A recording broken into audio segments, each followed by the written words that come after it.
सुस्वागतम। अहम श्री विप्रचरण दास। पिलामाने गत कालांशरे आमे विषय को अध्ययन करि सारिछे। आज एक नूतन विषय को जिबा। आमे जानिथिबा विषय सहित व्याकरणर अंगांगी भावे समानता रही। आज से व्याकरण को पढ़िबा। से व्याकरण कालांश आधार रे आज आमे संधि को पढ़िबा। पूर्व कालांश रे आमे संधि पढ़िथिले स्वर संधि।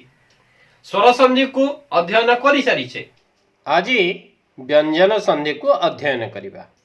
आशा तुमे माने ई संधि को ठीक भाबरे अध्ययन करिबा। वीडियोटी को भलो भाबरे देखिबा एवं ता भितरे थिबा जेते सब उदाहरण अच्छी सूत्र अच्छी ताकू निज खातारे लिखि रखिबो एवं यह परवर्ती समय रे तुमरा निश्चित भाव रे काम रे लागिबो। खाली एतिकी कहिबी पिला माने ए जो वीडियोटी को तुमे देखुछ यह तुमरा पाठ्य अंतर्गत विषय। तुमे अन्य वीडियो गुडी को देखुथबो, अन्य चैनल ले वीडियो गुडी को देखुथबो, किंतु मु तुमको एठी कहि रखिबी पिला माने एई चैनल ले बा शिक्षा विकास समिति योजना आधार रे जो वीडियो गुडी को प्रस्तुत करा जाउची तुम मानक पाई ताहा परीक्षा उपयोगी। एई विषय गुडी को तुमे माने जदी भलो भाबरे निरीक्षण करिबो तेबे आगामी दिन रे हेबा खतिबा परीक्षा पाई तुमे माने खूब सहायता लाभ करि परिबो। ठीक अछि पिला माने एबे विषय को जिबा। व्यंजन संधि अध्ययन करिबा। व्यंजन संधि जानिबा पूर्वरु आमे जानिबा व्याकरण विषय रे। ए व्याकरण काहा को कुहा जाय और व्याकरण पठनर की आवश्यकता रही। जदि यह को पर्यालोचना करा जाय तबे आमे जानिबा प्राचीन संस्कृत व्याकरणर भाष्यकार व्याकरण को शब्दानुशासन बोली कहिसंती। अनुशासनर अर्थ आज्ञा बा आदेश। एहार अन्य नाम शब्द साधुता बोधक शास्त्र। अर्थात जो शास्त्र अध्ययन कले पद पदार्थ पदार्थ अर्थ पदर अर्थ व्युत्पत्ति संबंध रे उत्तम रूपे धारणा आसी थाए ताहा व्याकरण अटे। जदि यह को पर्यालोचना करिबा बी उपसर्ग आ उपसर्ग क्रू धातु रे ल्यूट प्रत्यय होई व्याकरण पदटी निष्पन्न होइछि। अर्थात व्याक्रियन्ते शब्दाः जेन तत् व्याकरणम इति उच्यते। जो अर्थशक्ति बलरे बा जहा द्वारा जो अर्थशक्ति द्वारा शब्द गुड़िक प्रतिपादित होइथांती ताहाकु व्याकरण कहा जाए। भाषा संपर्क रे जो शास्त्र द्वारा विचारालोचना करा जाए केउटी शुद्ध केउटी अशुद्ध बोली विवेचना करा जाए तथा शुद्ध भाषा प्रयोग करी होइथाए ताहाकु व्याकरण कहा जाइथाए। एठी एक मन भितर प्रश्न सृष्टि हुए, व्याकरण कौन? ए व्याकरण वेदर अंशविशेष कि? हाँ, वेदर 6 गोटी अंग अछि। से गुड़िक हला 1 रे शिक्षा, 2 कल्प, 3 व्याकरण, 4 छंद, 5 रे निरुक्त एवं 6 ज्योतिष। ए व्याकरण सेमानक मध्यरु श्रेष्ठ। तेबे ए व्याकरण पठनर आवश्यकता कौन? जदि आमे ए प्रश्नर समाधान खोजिबा तेबे निश्चित आमे पाइबा भाषार सृष्टि प्रथमे होइथिला आ तापरे श्रृंखला रक्षा करिबा निमंते व्याकरण रचना करा जाइछि। भाषा परिमार्जित निमंते व्याकरण पठन एकांत आवश्यक। कुहा जाइछि बिना व्याकरणम वाणी व्यंजनम लवणम बिना अर्थात बिना लुण रे तरकारी जेपरी स्वादयुक्त होई न थाए ठीक सेहीपरि बिना व्याकरण पठन रे वाणी बा भाषा शुद्ध होई न थाए। एबे आमे जानि परिथिबा व्याकरण पढ़िबार आवश्यकता कौन आउ सेही व्याकरण वर्ण संधि समास प्रत्यय इत्यादि को नहीं परिपृष्ट। आज आमे सही क्रम रे संधि को आलोचना करिबा। आमे पूर्वरु संधिर प्रकार भेद विषय रे सविशेष आलोचना करि सारिछे। आमे जानिछे संधि तीन भाग रे विभक्त। एक रे स्वर संधि, दुई व्यंजन संधि एवं तीन विसर्ग संधि। स्वर संधि विषय रे आमे पूर्वरु पुंखानुपुंखन आलोचना करि सारिछे। आज आमे व्यंजन संधि विषय रे सविशेष पर्यालोचना करिबा। व्यंजन संधि काहाकू कहा जाए? व्यंजन वर्ण सहित व्यंजन वर्णर ओ व्यंजन वर्ण सहित स्वर वर्णर मिलन को व्यंजन संधि कहा जाए।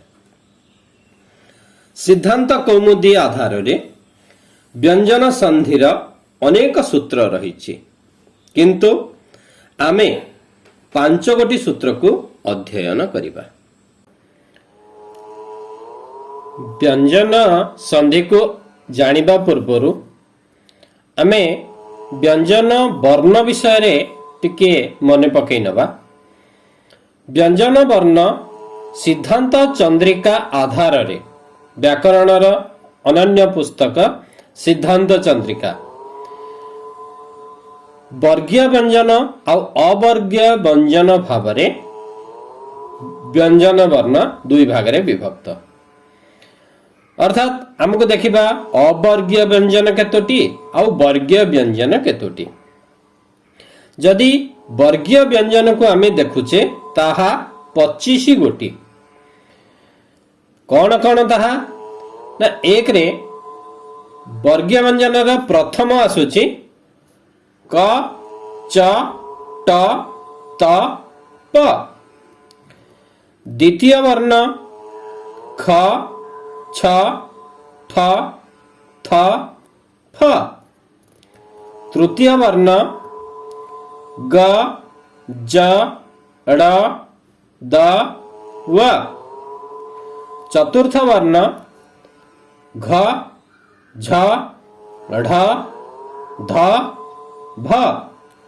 एवं पंचम वर्ण व न्य अण न म। एई आधार रे 25 गोटी। 5 गुणन 5 समान 25 गोटी। आउ अवर्गीय वर्ण जदि को आमे देखिबा ताहले आसीबो किए किए?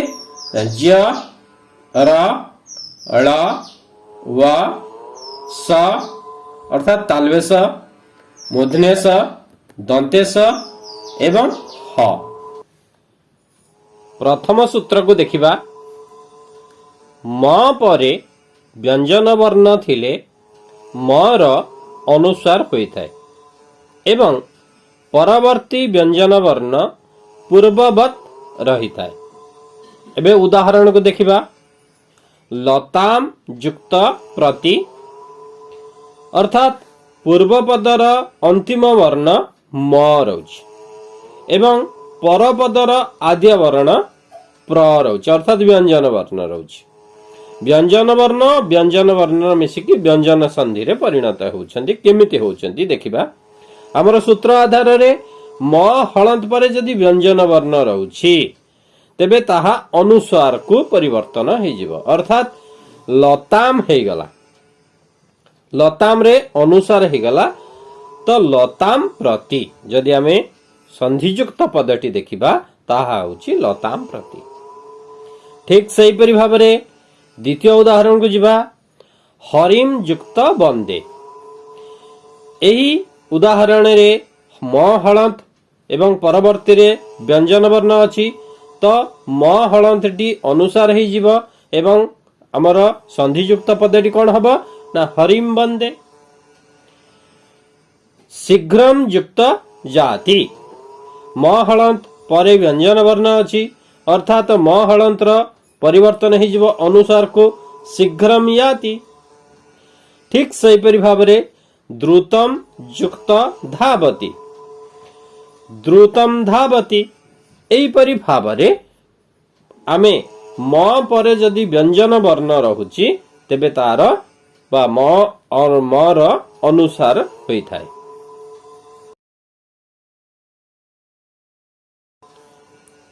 एबे 2 नंबर सूत्र को देखिबा।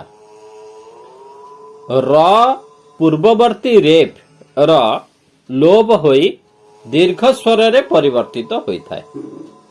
याको हर्स्व स्वर युक्त र हलंत युक्त र हलंत समाने दीर्घ स्वर युक्त र हलंत बोली आमे कहि थाउ। ये होची सूत्र।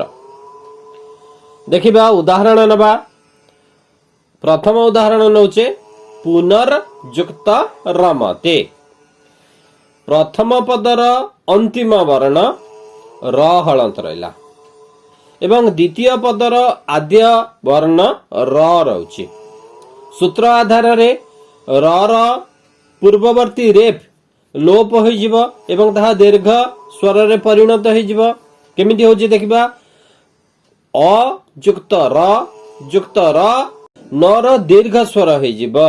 नर दीर्घ स्वर हेले कोन हबो ना हे गला अर्थात पुनरमते।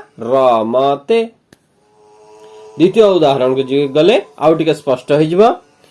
अंतरयुक्त राष्ट्रीय अर्थात एठी देखिबा अंतर अ युक्त र हलंत युक्त र कोन हे जिवो ना नर दीर्घ स्वर हो जिवो अर्थात नर दीर्घ स्वर हेले कोन हबो अंता अंता राष्ट्रीय। एबे बुझी गेला। एबे तृतीय उदाहरण को देखिबा टिके। हरिर युक्त राजते। हर्षई युक्त र हलंत युक्त र हलंत समान कोन हे जिवो ना र दीर्घ हे गला। र हर्ष अछि तहा दीर्घ हे गेले कोन हबो ना दीर्घ ई हे गला अर्थात हरिर दीर्घ हे गला हरि राजते। एबे परवर्ती उदाहरण को देखिबा। निर्युक्त रोग एठिके नरे हर्षई अछि हर्षई युक्त र हलंत युक्त र हलंत समाने नर हर्षई अछि ताहा दीर्घई रे परिणत होई गेले कोन हबो ना नर दीर्घई द्वितीय वर्ण रोग अछि निरोगः। वे परवर्ती उदाहरण गुरुर युक्त रुष्टः। गुरुर उ युक्त र हलंत युक्त र हलंत समान कोन हे जिवो ना र जो हर्स्व मात्रा अछि ताहा दीर्घ मात्रा हे जिवो। दीर्घ मात्रा रे गला ना गुरु हे गला। गुरु द्वितीय वर्ण द्वितीय पद अछि रुष्टः गुरु रुष्टः। एबे परवर्ती उदाहरण को देखिबा। शंभुर युक्त राजते अर्थात एठी हर्षऊ युक्त र हलंत युक्त र हलंत र परिवर्तन है कि भर दीर्घ मात्रा है अर्थात भरे शंभु हर्षऊ जो अछि ताहा दीर्घ हो जिवो। दीर्घ हे गेल कोनला ना शंभु शंभु द्वितीय पद रे अछि राजते शंभु राजते। पिला माने बुझी परिथिबा हमें द्वितीय नंबर सूत्र को 2 नंबर सूत्र को। ठीक सही आधार रे केते गोटी प्रश्न तुम मानक पई अछि। या को समाधान करिबो। निर्युक्त रवः समाने कोन हबो। निर्युक्त डैश समाने नीरसम। डैश युक्त रजः समाने नीरजः। डैश युक्त रम्यः समाने शंभुरम्यः। अंतर युक्त राज्यम समाने डैश। एई 5 गोटी को तुमे समाधान करिबो एवं ता परवर्ती सूत्र को आमे जिबा। तृतीय सूत्र को जिबा। वर्गीय प्रथम वर्ण मानकर तृतीय वर्ण को परिवर्तन अर्थात आमे देखिबा क च ट त प जो वर्गटी रहिला ताहा परिवर्तन हे जिवो कोठी की ग ज ड द ब अर्थात क र परिवर्तन हब ग को, च र परिवर्तन हब ज को, ट र परिवर्तन हब ड को, त र परिवर्तन हब द को एवं प र परिवर्तन हो ब को। केमिति होची विस्तृत भावरे ताकू टिके देखिबा। क जदि अछि प्रथम वर्ण अछि ताले क ख ग घ उ, तृतीय वर्ण किए ग रहिला अर्थात क तृतीय वर्ण ग रे परिणत हब। उदाहरण देखिबा। दिक् युक्त अंबरः किमिति होछि अर्थात क हलंत द्वितीय पद र प्रथम वर्ण रहिला अ अर्थात क हलंत युक्त अ समाने तृतीय वर्ण अर्थात ग हो जिवो। उदाहरण देखिबा। दिक् युक्त अंबर क र ग हो गला दिग् युक्त अंबरः दिगंबरः। आ गोटे उदाहरण देखिबा। दिक् युक्त गजः क हलंत युक्त ग समाने ग हलंत हो जिवो अर्थात दिग् युक्त गजः दिग्गजः। आउ च र किमिति ज रे परिणत होछि देखिबा। च अर्थ प्रथम वर्ण च रहिला तार तृतीय वर्ण किए ज। उदाहरण अच युक्त अंतः च हलंत रहिला एवं अ रहिला उभय मिसी ज रे परिणत हेबा अर्थात तृतीय वर्ण हो जिवो ज हो जिवो अज अंतः अजंतः। अच युक्त आदिहि केमिति होची ना च हलंत आसिला एवं आ आसिला द्वितीय वर्णर प्रथम द्वितीय पदर प्रथम वर्ण रहिला आ तो हे जिवो ज हलंत हे गेला अज र अज हे गेला अज युक्त आदिहि अजादिहि। एबे 3 नंबर देखा। ट हलंत ड रे केमिति परिणत होची ताहा लक्ष्य करिबा। सट युक्त आननः अर्थात टर ड रे परिणत केमिति होची ताकू देखिबा। प्रथम पदर अंतिम वर्ण रहिला ट हलंत एवं द्वितीय पदर आद्य वर्ण रहिला आ उभय मिसी हे जिवो ड हलंत आसीगला अर्थात सट ट स्थान रे ड र आदेश हबो षड आननः षडाननः। आ गोटे उदाहरण। षट युक्त अंगानि टर ड आदेश आसीबो षड अंगानि षडंगानि एवं तर किपरि द रे परिणत होछि ताकू देखिबा। उदाहरण। जगत युक्त ईशः त हलंत युक्त दीर्घ ई परिणत हबो को तृतीय वर्ण त थ द रे परिणत हबो अर्थात त द को परिवर्तित हो जिवो जगत ईशः जगदीशः जेहेतु ई अछि तेणु दीर्घ ईशः हो जिवो। चित युक्त रूपम तर द रे हेला चिद चिद रूपम चिद्रूपम हो जिवो। शेषरे प हलंत र किपरि भाबरे तृतीय वर्ण अर्थात ब को परिवर्तित होछि ताको देखिबा। अप युक्त जह प हलंत युक्त ज मिसिकी प हलंत र कोन हे जिवो ना ब हलंत हे गेला अब्जह। सेहि परि भाबरे सुप युक्त अंतः पर ब को आदेश हबो अर्थात शुभ अंतः शुभंतः। एबे चतुर्थ सूत्र को जिबा। तृतीय सूत्र रे जो आमे पढ़िले त स्थान रे द र आदेश हबो तार विकल्प सूत्र यह त स्थान रे द र आदेश न होई कोन होची देखिबा। त स्थान रे द हुए मात्र उत्तर पदर प्रथम वर्ण जदि च किंबा च वर्गर कोनोसी वर्ण होई थाए तेबे त स्थान रे सेठी द हबो नाही च ही आदेश हबो। केमिति होची देखिबा। उदाहरण। एतत् युक्त च प्रथम पदर अंतिम वर्ण रहिला त एवं द्वितीय पदर आद्य वर्ण रहिला च अर्थात त र परिवर्तन हे जिवो द्वितीय च को सेठी द र आदेश आसीबनी जेहेतु च छ ज झ जदि रहउची त वर्ण जदि रहउची च एतत युक्त च सेठी हेजिबो एतच्च।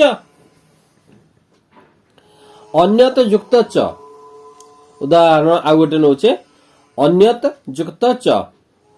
अन्यत तर परिवर्तन हेजिबो च को आदेश आसीबो अर्थात अन्यच युक्त च अन्यच्च। तत युक्त च तच्च। ठीक सेमिति भाबरे सत युक्त चित सच्ची। सत युक्त चित युक्त आनंद सच्चिदानंद। तत युक्त चित्रम तर च को आदेश आसीबो अर्थात तच्चित्रम। शरत युक्त चंद्रः शरत चंद्रः द्वितीय च आसीबो शरत चंद्रः। सत युक्त चरित्रम सच्चरित्रम। ये पिला माने तुम मानक पई उदाहरण थिला। ए कते गुडिए तुम मानक पई अभ्यास अछि ताकू करिवा। यथा महत युक्त चित्रम कोन हबो कहबो डैश युक्त चिंतयित्वा समान तच्चिंतयित्वा। डैश युक्त चरणेषु समान भव चरणेषु। विपत युक्त डैश समान विपत चिंता। भगवत युक्त चिंतनम समान डैश। एबे पंचम सूत्र को जिबा। जदि उत्तर पदर पूर्व वर्ण ल हुए तेबे पूर्व पदर अंतिम वर्ण हलंत त स्थान रे ल होइथाय।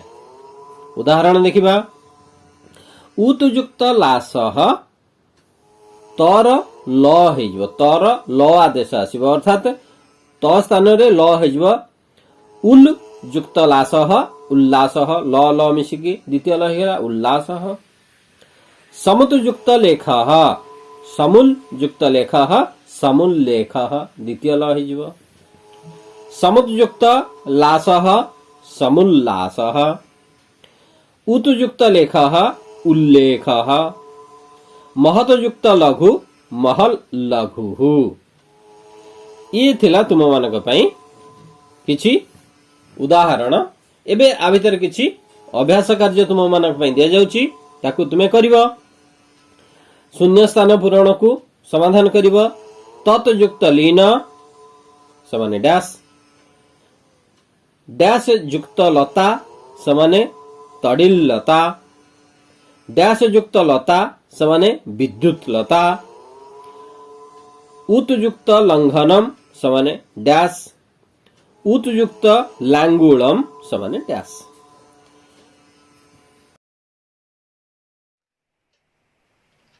ठीक अछि पिला माने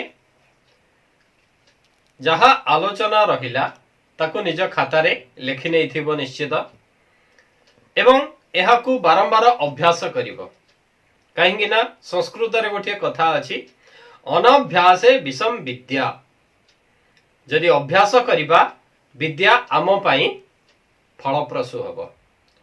जदि एहाकू आमे अभ्यास करिबा नाही ताहार दुरुपयोग हबो बा तार विपरीत हबो।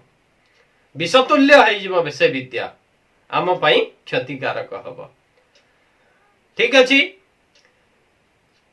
आगामी अध्याय रे आउ एक नूतन मजादार वीडियो को नहीं आसी पहुंचीबी।